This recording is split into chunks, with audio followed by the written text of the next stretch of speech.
이제 딱 시원해질 때죠, 슬슬. 네, 상해 덥거든요 아직. 지금 생각 못하고 그냥 반팔로. 북경 베이징 출장에 주말을 붙여서 여행까지 하고 가려고 합니다. 공항에서 숙소로 가는 길입니다. 중국 출장이 두 번째인데 처음 느꼈던 게 도로가 상당히 깨끗하다는 것이었습니다. 대부분 계획적으로 건물과 도로를 지어서 그런 것 같고, 보여지는 부분에 있어서 조경이나 청결 관리가 상당히 잘 되고 있었습니다. 도로의 진행 방향은 저희와 동일하게 우측 통행입니다. 저희와 다른 부분은 모든 도로의 끝에 자전거 도로가 따로 있습니다. 자전거를 타고 시내 모든 곳을 다닐 수 있습니다. 번호판 색도 다른데 내연기관차가 파란색, 친환경차가 초록색입니다. 도로 주변을 보시면 제가 말씀드린 대로 조경이 아주 각이 잡혀 있습니다. 특징이라고 생각된 부분 중에 하나는 건물들의 색상인데 대부분 무채색이에요. 멀리서 보면 회색 도시 느낌이 납니다. 숙소에 도착했습니다. 왕징에 있는 호텔인데 왕징은 북경의 코리안타운입니다. 코로나 이후로 한국인들이 많이 빠져나가서 예전 같지 않다고 하네요. 북경에서 근무하셨던 분 이야기를 들어보면 지금 날씨가 상위 10% 이내에 드는 그런 날씨라고 합니다. 호텔 건물 1층에 있는 스타벅스입니다.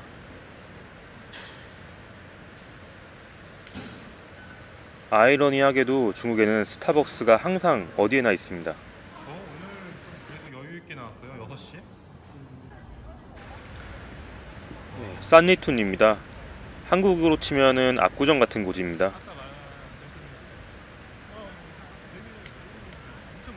저희가 알고 있는 명품 매장들이 이곳에 다 있습니다. 북경 내에서 새롭게 뜨는 곳이라고 하네요. 지금 시간보다는 해가 지면 더 활기를 띠는 곳입니다. 중국의 애플 스토어 1호점도 이곳에 있습니다. 저녁을 먹으러 이동 중인데 대부분의 차량들이 신호를 지키지 않습니다. 북경 요리 전문점으로 왔습니다. 우선 가지 요리를 주문했고요.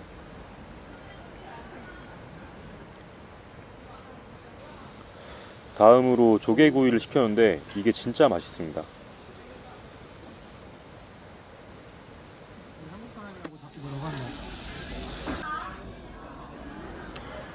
향이 강하지 않고 대부분 한국에서 먹었던 중국 요리 느낌이었습니다.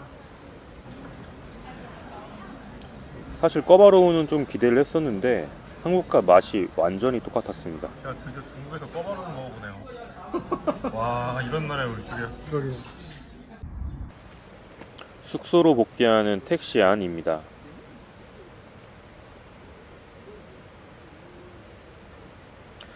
저녁의 모습은 낮과 다르게 많이 화려합니다.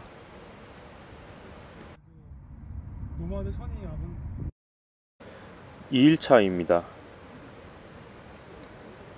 티벳 음식점을 방문했습니다. 티벳식 닭볶음탕인데 마라맛 닭도리탕 느낌이었습니다. 이건 팅팅볶음면인데 면을 짧게 잘라서 수저로 떠먹는 음식입니다. 저는 상당히 맛있게 먹었습니다.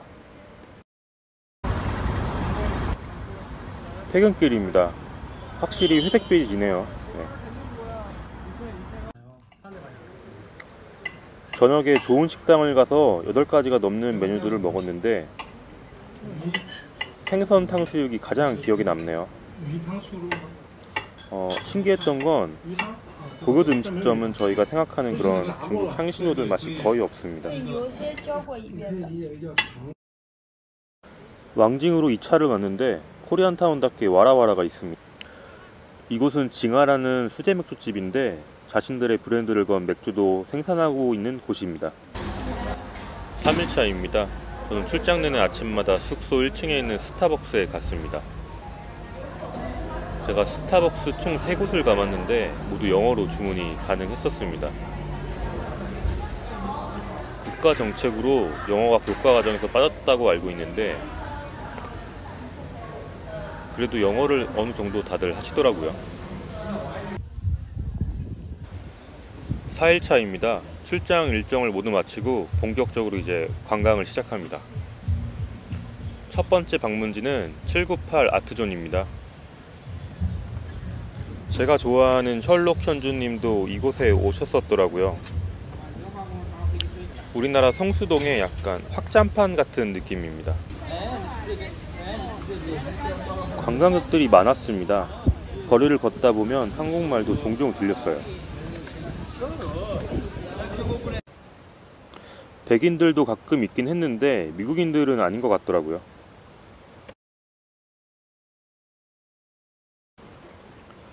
강아지들이 귀여운 건 한국과 중국 동일했습니다.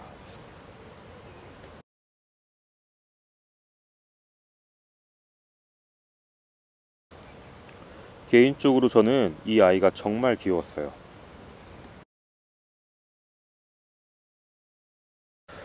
이곳에서도 중국인들의 명품 사랑을 느낄 수 있었고 이정재님 멋있습니다. 모든 건물들이 예쁘더라고요. 한국에도 이런 곳이 생겼으면 좋겠다고 생각했습니다.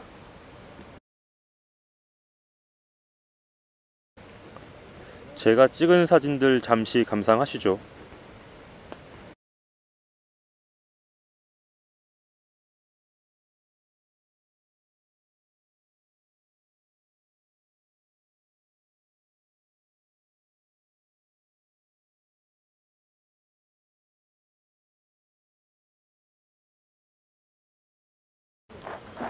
이제 북경의 중심인 자금성 인근으로 장소를 옮겼습니다. 이곳의 특징은 예전 건물들이 그대로 있어서 건물이 낮고 길이 좁습니다. 이곳은 우리나라로 치면 명동 같은 왕푸징입니다.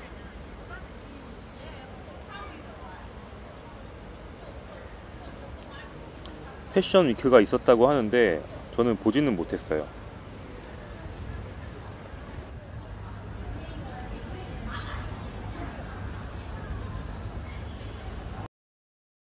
왕푸징의 메인 거리인데 나이키가 있네요. 왕푸징 성당입니다. 중국의 4대 성당 중 하나인 곳입니다. 국가 정책과는 무관하게 애플, 나이키, 테슬라를 엄청 좋아하더라고요. 번화가 뒷골목은 이런 느낌입니다. 신기하더라고요. 신기했던 것 중 하나는 고급 음식점은 모든 곳이 웨이팅이 길었습니다. 고양이 찾는 건 한국과 같네요. 중국에 왔으니 짜장면을 먹어봐야겠죠. 맛은 춘장 맛입니다. 택시 타고 이동 중에 찍은 CCTV 사옥입니다. 정말 웅장하고 신기하고 이것도 셜록 현주님이 설명을 잘 해주셨더라고요.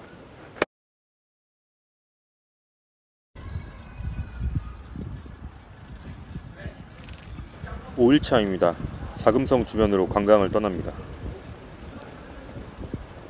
천안문 자금성은 사람이 정말 많다고 해서 징산공원, 베이아이공원, 허베이공원 이렇게 구경을 할 예정입니다.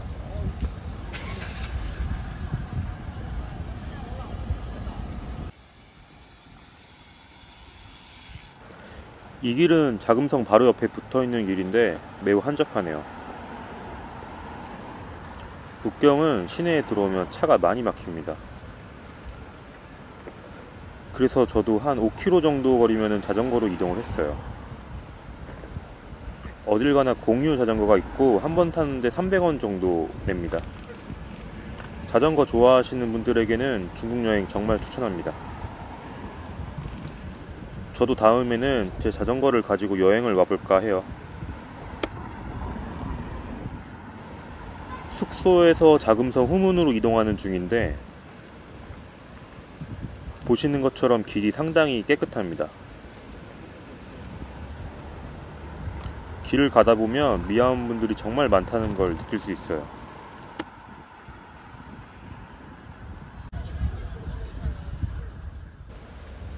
자금성 외부입니다. 호수로 둘러싸여 있습니다.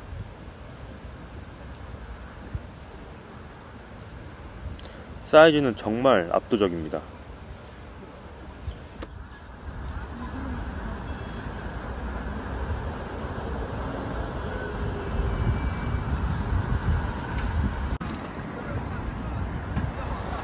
자금성 모서리에서 후문으로 가는 길입니다. 정말 크네요. 자금성 이야기를 잠깐 드리면, 본 걸로는 세계 최대 규모입니다. 사방 4km의 담으로 둘러싸여져 있고 800채의 건물과 8,707개의 방으로 구성되어 있습니다.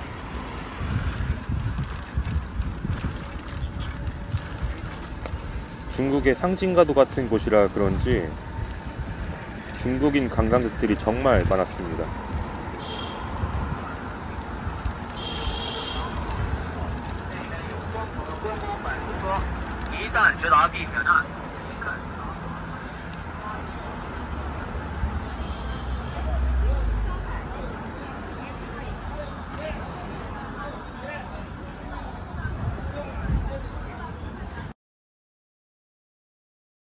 입장료 20원을 내고 징상옥원에 입장합니다.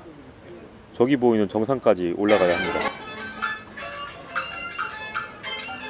사람들이 모여있어서 가봤더니 버스킹을 하고 계시더라고요. 중국에서 버스킹하는 걸 가끔 목격하게 되는데 한국 버스킹과 비교해보면 실력보다는 자기만족인 것 같습니다. 정상까지 올라가면 자금성을 내려다볼 수 있습니다.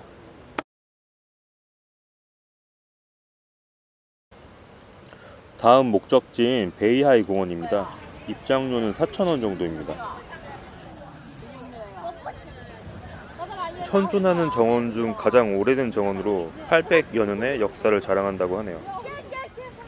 우선 호수의 크기에 압도됩니다.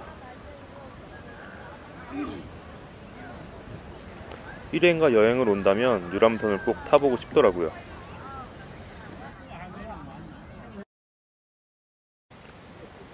모기가 많은 것 빼고는 날씨도 완벽했고 너무 좋았습니다.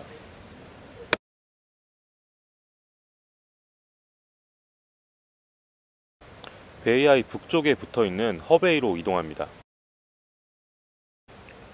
화장실에 있는 문구에서도 나타나듯이 이것은 조금 힙한 그런 동네입니다. 펍들이 호수 주변에 위치해 있어요. 다음에 오면은 저녁에 꼭 방문해보고 싶은 그런 곳입니다. 이곳에선 입장료 없이 베이하이와 비슷한 호수를 감상하실 수 있습니다.